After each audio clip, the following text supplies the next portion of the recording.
January 2026. A Russian transport column moves along a road and comes to a halt. Let's take a closer look at this segment. Honestly, when I watch this footage, I am struck by the carelessness of the drivers. The formation is extremely tight.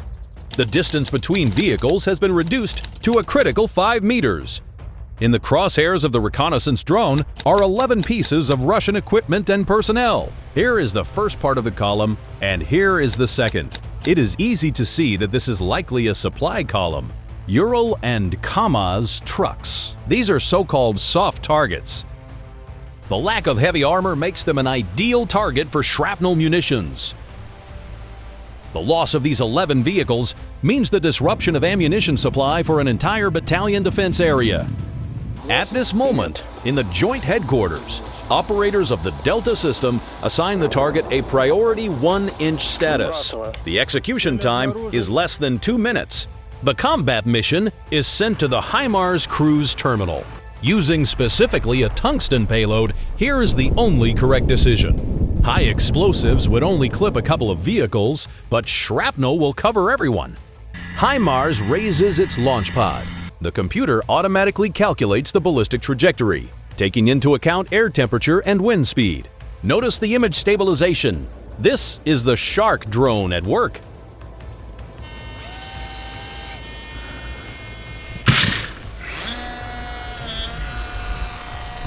The operator holds the frame perfectly. I assume that at this moment, the Shark drone is holding a laser designator on the central vehicle, updating coordinates in real time to correct the missile's inertial system. Listen to what the Ukrainians are saying right before the shot. Оператор, так і тримай, так і тримай. Зараз, я тобі скажу, коли буде пуск. Ракетой. Ракетний удар готують. The M30A1 missile leaves the rails. HIMARS immediately changes its location to escape the zone of possible detection by enemy radars. Meanwhile, the GMLRS missile enters the final phase of its flight. Impact! The first part of the column is destroyed in fractions of a second. Vehicles are on fire, personnel neutralized. And here is the key moment I was talking about. The explosion does not happen on the ground. The proximity fuse detonated in the air, about 10 meters before impact. But HIMARS doesn't work alone. The Ukrainians don't stop. FPV drones of the 7th Air Assault Corps join in. Their task is to finish off those who might have accidentally survived or gotten separated from the column. Several surviving vehicles tried to slip away. A Ukrainian drone closely monitors their movement and prepares to strike. Let's see how this looks from the camera of a Russian soldier. They are riding in an old Bukhanka van. The driver is squeezing the maximum out of the old engine, trying to slip past an open stretch of road. They spot the drone and decide to stop the vehicle. Every second counts. Panic takes over.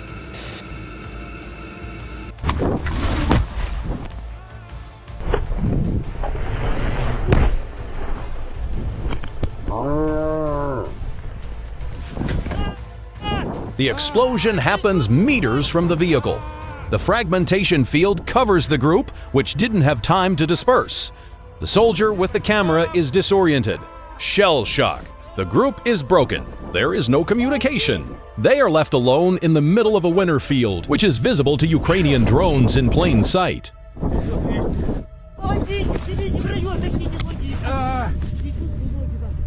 While this defeated group is left to their fate in the field, let's move to another sector, the Pokrovsk sector. But, frankly speaking, the tactical picture is painfully familiar. The scale here is entirely different. We are looking at a full-fledged armored assault group. The Russian command likely bet on a weather window again, assuming that low clouds and snowfall would hide the equipment's thermal signature from satellites. And here is the exact moment worth watching this video frame by frame for.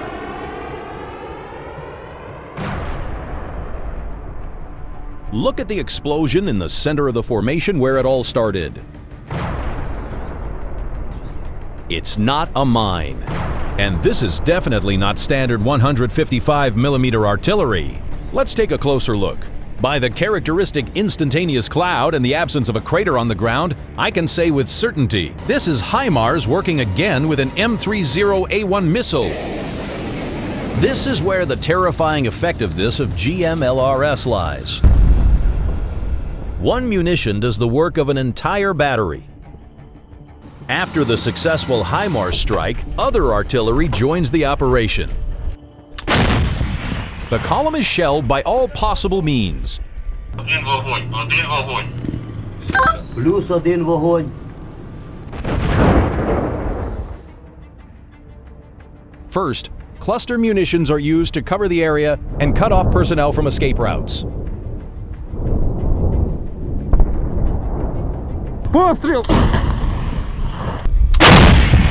Here is exactly that failed withdrawal attempt. Then, standard 155mm shells are brought into play. The Ukrainians direct an incredible amount of firepower at this point. Artillerymen fire shell after shell. Next, drones fly in.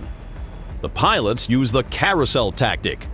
While one drone attacks, the second is already hovering over the target, recording the result, giving not a single second of respite. A heavy vampire drone drops a grenade right onto the column. The next one immediately flies up and also makes several drops. At the same time, FPV drones finish off the ATVs.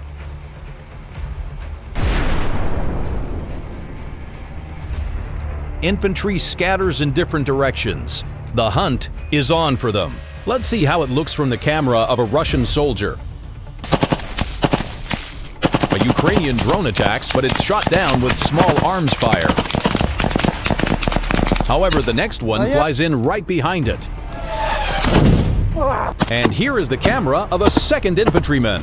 He tried to run away but failed.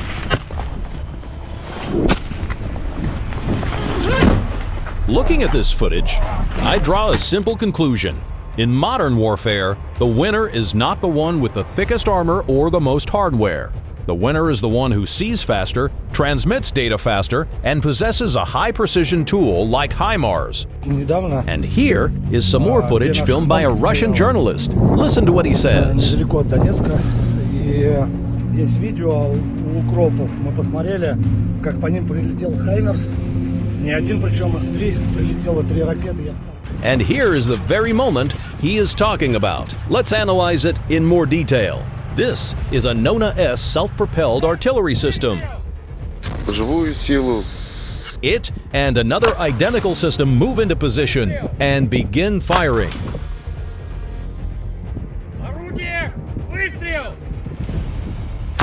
But note exactly where they are standing. Here is footage from Ukrainian aerial reconnaissance. The systems are parked on the side of the road, right out in the open. The Russian battery commander blatantly violated survival protocol by placing the vehicles with an interval of less than 30 meters between them. A Ukrainian reconnaissance drone pilot performs a standard target lock-on procedure. The coordinates are instantly transmitted to the HIMARS system. The crew utilizes the individual targeting function ripple fire, which allows directing 2 missiles to different points with a single launch button. HIMARS launches the missiles. We see 3 direct hits at once.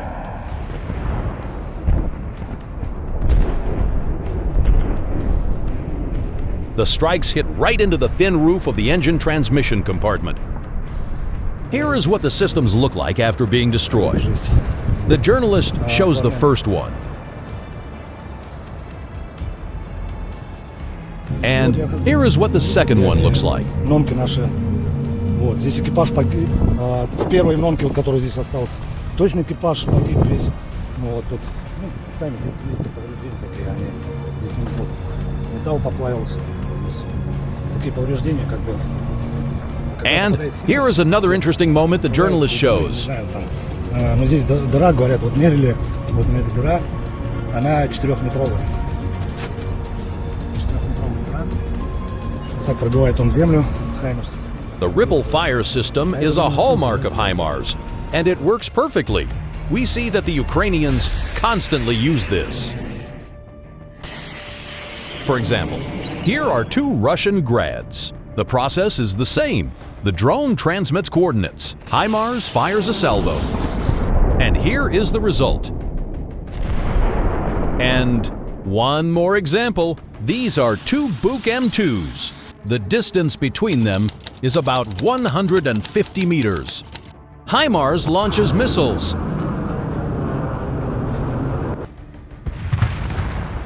This is incredible accuracy, and there are many such examples.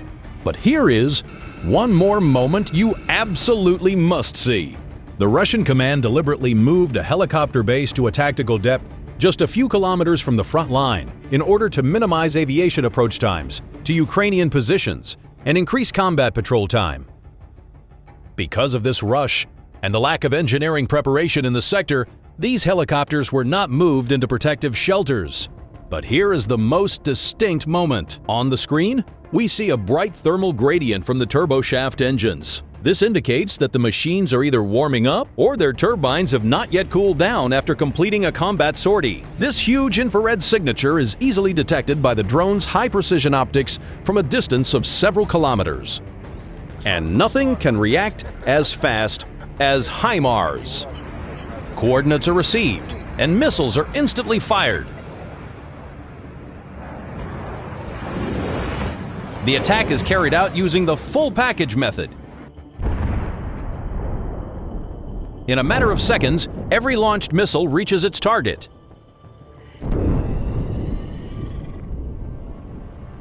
Here is what is left of one of the helicopters. These systems are far from the only ones subjected to such a devastating HIMARS strike. Here is a Smerch MLRS.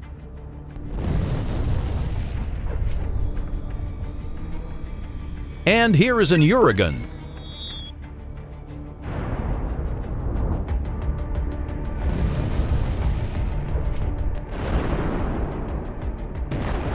And this is a Tornado S.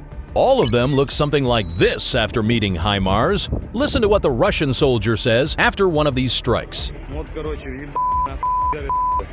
Все 200 на. Никто не тут